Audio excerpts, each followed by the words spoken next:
In the Indian state of Manipur, a tenuous peace prevails.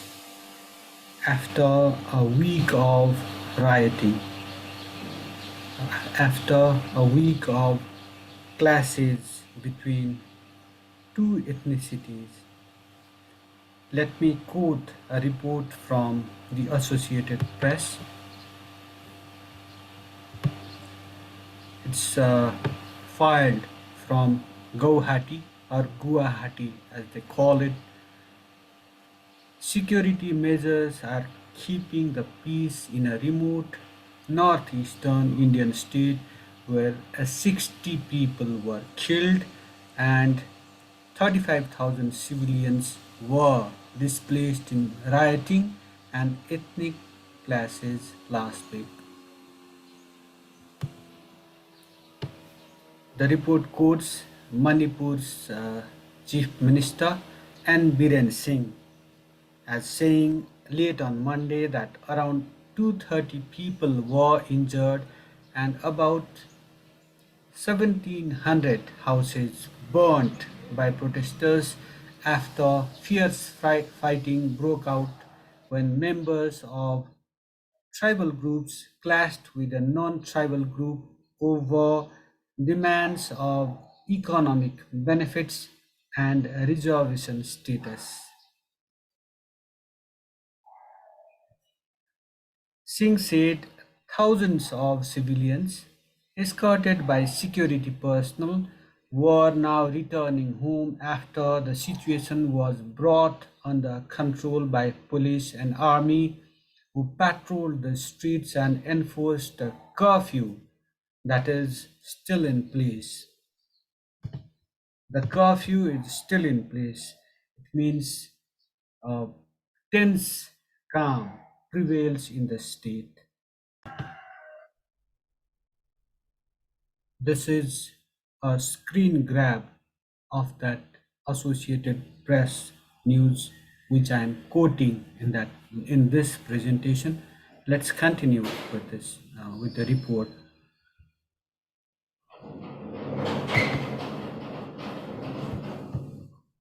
The Chief Minister N. Biren Singh said 1,041 guns and 7,460 rounds of ammunition were looted from security personnel during the violence, in which some religious places were also burnt by the mobs.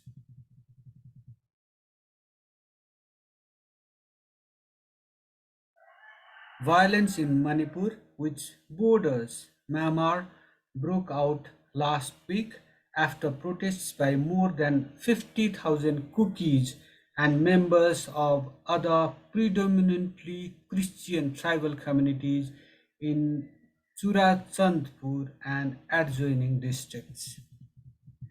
They were, as per the AP report, protesting the majority Meiji Hindu communities demand for a special status that would give them benefits including the right to farm on forest land, cheap bank loans, and health and educational facilities, as well as a specified quota of government jobs. Minority Hill community leaders say the Metis community is comparatively well off and that granting them more privileges would be unfair. The Metis say the Metis say employment quotas and other benefits for the tribes people would be protected.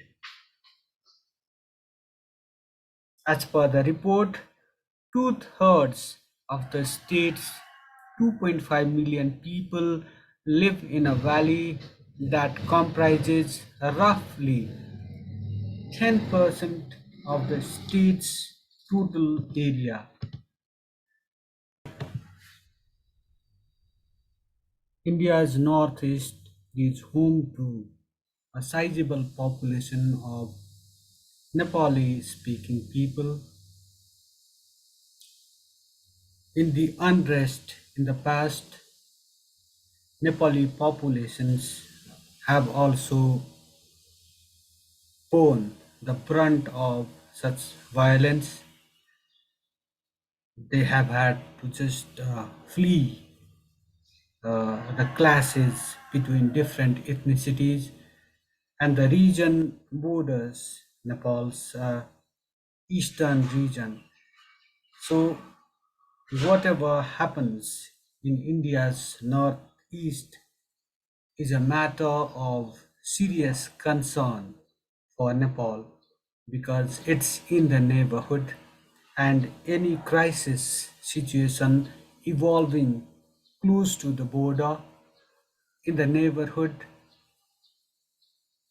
obviously just alarms, alerts Nepal. So much so that the Nepali state had to grapple with the crisis when Bhutan decided to just launch a crackdown on Nepali speaking people and its citizens of Nepali origin, the Lotsampas. What was their crime? They were demanding, the Lotsampas were demanding democracy and human rights. That was their crime in the eyes of the Thimphu dictatorship. Subsequently, in the 1990s, the Thimphu regime uh, brutally suppressed their voices. Just it so much so that it used rape as an instrument of war to just drive away the Nepali populations, burned their huts and houses, causing this displacement of more than 1 lakh people. That was done in close coordination with cooperation from New Delhi, from India, the world's largest democracy, who happens to be a friend of Bhutan. Bhutan, in fact, is a protectorate of India. These people fled southern Bhutan uh, via Indian territories because Nepal and Bhutan do not have a direct border. So they came to India, they fled to India, and subsequently from India, the Indian state pushed them into Nepali territories via the Mechi Bridge that borders Nepal and India. So, this scenario, any violence, any clash of ethnic nature should alarm Kathmandu because this unrest, this violence can easily spill over, can have that spillover effect on, on Nepal. It can impact people of Nepali origin, resulting in some sort of a humanitarian crisis. The government of Nepal, I hope, is watching these developments in the neighborhood with caution. With this, I wrap up this edition of Soft Talk. As you already know, most probably we are trying to promote citizen journalism through this initiative. We request you to subscribe to this channel, comment on our presentation, and press that like button. Your support means an awful lot to us. Thank you for watching. Thank you for listening.